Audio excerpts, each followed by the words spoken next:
বৈদ্যুতিক বাসের যুগে পা রাখতে যাচ্ছে বাংলাদেশ। প্রথম ধাপেই সড়কে নামছে ২০০ ইলেকট্রিক বাস। এর মধ্যে ৫০টি বাস শুধু নারীদের জন্য নির্ধারিত থাকবে। সবকিছু ঠিক থাকলে আগামী ৩ মাসের মধ্যেই সড়কে দেখা যাবে এসব বাস। সড়ক পরিবহন মন্ত্রী জানিয়েছেন, দীর্ঘসূত্রতা এড়াতে সরকারি ক্রয় প্রক্রিয়ায় বাসগুলো সংগ্রহ করা হবে। একই সময়ে চার্জিং ও সার্ভিসিং স্টেশন তৈরি এবং চালক টেকনিশিয়ানদের প্রশিক্ষণের ব্যবস্থাও করা হবে। পুরনো বাসের ক্ষেত্রেও কড়াকড়ি বাড়ানোর কথা জানিয়েছেন তিনি।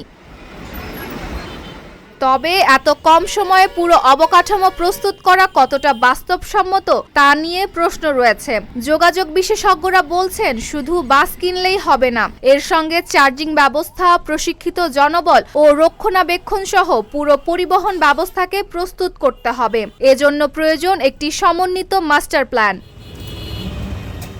বিশেষজ্ঞদের মতে, বর্তমানের এলোমেলো বাস চলাচল ঠিক করে ইলেকট্রিক বাস চালু করা গেলে যাত্রী সেবার মান আরও ভালো হবে। তবে প্রস্তুতি ছাড়া দ্রুত ইলেকট্রিক বাস নামালে উদ্যোগটি সফল নাও হতে পারে।